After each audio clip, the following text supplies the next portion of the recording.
더불어민주당 비례대표 국회의원 이수진입니다. 제가 하나 이제 말씀드리고 싶은 게 지금 좀 심각한 겁니다, 실장님. 그 보건의료 노동자들이 다음 주 9월 2일 파업을 예정하고 있습니다. 알고 계시죠? 예.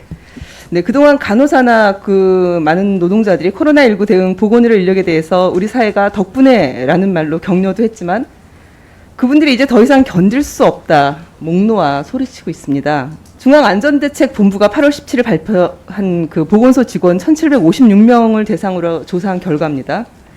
조사 결과에 따르면 코로나19로 인해서 삶의 질이 나빠졌다고 응답한 보건소 직원이 91.9%고요. 또 우울감, 불안감, 일반 국민의 2배 수준의 위험도가 있습니다. 이제 더 이상 자부심을 느끼지 못한다고 생각하는 분들도 상당하고요.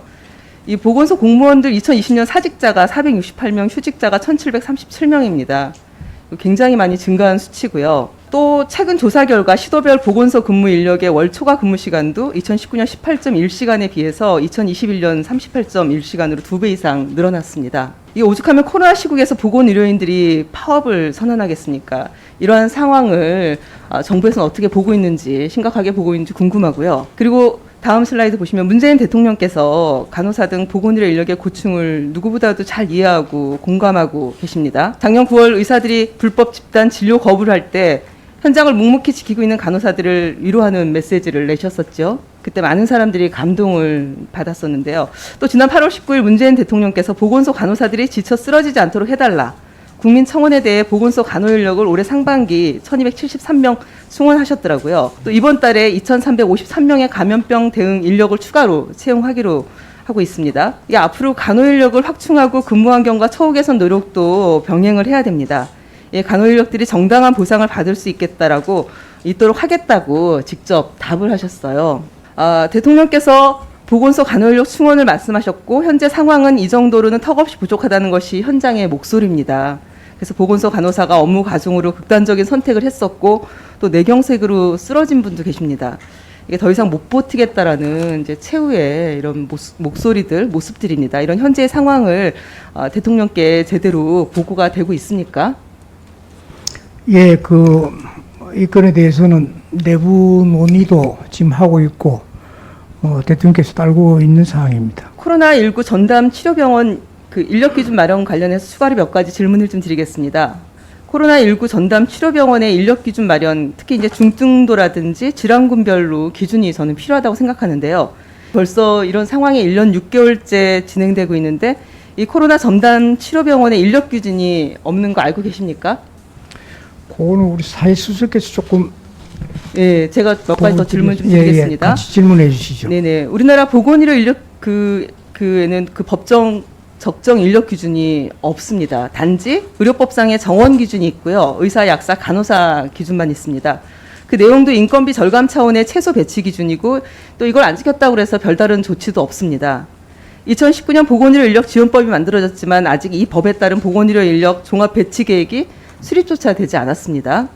예, 적어도 올해 말까지는 전 직종에 대해서 실태 조사를 좀 마치시고 내년에는 안을 마련해 갖고 2023년에는 저는 추진을 해야 된다고 생각합니다. 참 많이 늦었다고 생각하고 제가 관련해서도 그 보건의료 인력 지원법에 모성 정원제가 도입돼야 된다. 그래야 현장에서 간호인력이 이직하지 않고 일을 할 수 있을 것이다. 이런 법안도 제가 제출을 했는데요. 앞으로 이 부분에 대해서 우리 정책실에서도 그렇고 어떻게 문제들을 해결해야 될지 말씀을 주시고요. 그리고 요것과 그 연동해서 저는 간호감병 통합 서비스가 이게 100대 국정과제로 알고 있는데 맞죠? 예, 그렇습니다. 예. 그리고 이 간호감병 통합 서비스는 국민적 지지가 매우 높은 정책입니다. 잘 알고 계시죠? 예. 근데 이게 국정과제에 나와 있듯이 간호 인력 확충이 좀 병행이 돼야 되는데 현재 진행 수준이 매우 더디다라고 보여집니다. 시민들은 많이 요청들 하고 계시거든요. 요구도가 높은데 이게 아무래도 간호 인력 확충이 더디다 보니까 생기는 문제이겠지만 이 간호감병 통합 서비스 확대가 제대로 안 되는 것은 계속해서 이렇게 놔둘 것이 아니라 지금 현재 간호 등급제라는 게 있는데 이 등급제가 사실 좀 개선이 필요합니다. 1등급이라 하더라도 병원 안에서 굉장히 그 인력 부족으로 여전히 문제가 많습니다. 그래서 뭐 S등급이라든지 뭔가 좀 다른 등급들을 좀 더 상향해서 만들어야 되지 않겠나. 그리고 간호인력 확충에 대해서 적극적인 대책을 좀 추진해야 되지 않을까 싶습니다. 그래서 관련해서 의견이 좀 있으시면 말씀을 해주시고요. 그리고 관련해서 한 가지 더 PA 간호사라고 들어보셨죠? 예. 근데 5월 10일 그 국제 간호사의 날이었는데요. 이때 그 수술방에서 개복까지 했던 그런 상황들, 이게 불법적인 의료행위거든요. 이거를 울면서 증언을 했습니다. 그래서 개선을 해야 된다, 이런 요청들이 있는데, 이게 PA 간호사 정부가 문제를 해결할 의지가 있는지, 저는 사실 이거에 대해서 용어조차도 사용하지 않으려 하더라고요, 보건복지부에서. 상당히 문제가 있다고 생각을 합니다. 인정을 해야 개선 방법도 나오지 않겠습니까? 그래서 이런 것들 관련해서 전문 간호사라든지 임상전담 간호사 제도라는 것이 있기 때문에 한번 고민을 해보.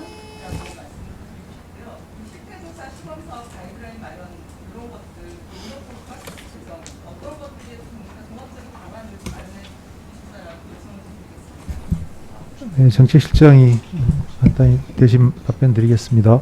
네, 코로나 상황이 이제 1년 6개월 이상 진행되고 있는데요. 말씀하신 대로 그 전담 치료병원 인력 기준이 아직은 없습니다. 그래서 더 이상 미룰 수 없는 상황이고, 코로나19 치료병원 인력의 그 환자 중증도에 따라서 이제 배치할 수 있는 가이드라인을 지금 구성을 하고 있으니까 9월 중으로는 제시할 수 있을 것으로 보이고, 새로운 그 감염병 대응 시에도 그 의료 대응 인력 기준이 마련되도록 그렇게 추진을 하겠습니다. 그리고 보건의료 인력 전 직종에 대한 실태 조사는 아까 말씀하신 대로 이제 올해 중 완료할 예정으로 진행을 하고 있고요. 그다음에 직종별로 적정 인력 기준 연구도 내년에 실시하고 있기 때문에 그 결과에 따라서 단계적으로 적용이 될 수 있도록 하겠습니다. 이것은 코로나19가 우리에게 이제 무엇이 부족한지를 알려준 계기이기 때문에 그에 따른 교훈으로 받아들이고 제도 보완을 해 나가겠습니다. 간호간병 통합 서비스는 그 의원님 말씀하신 대로 대표적인 국정과제고 국민들의 호응도 매우 높기 때문에 여건이 허락하는 한 최대한 빨리 확대하고자 하는 의욕을 가지고 있습니다. 그래서 17년에 한 2만 6천 병상, 21년에는 지금 6만 병상까지 2배 이상으로 늘어나 있습니다. 하지만 아직은 전면 확대되어 있는 건 아니기 때문에 그 속도를 더 높여가도록 하겠고요.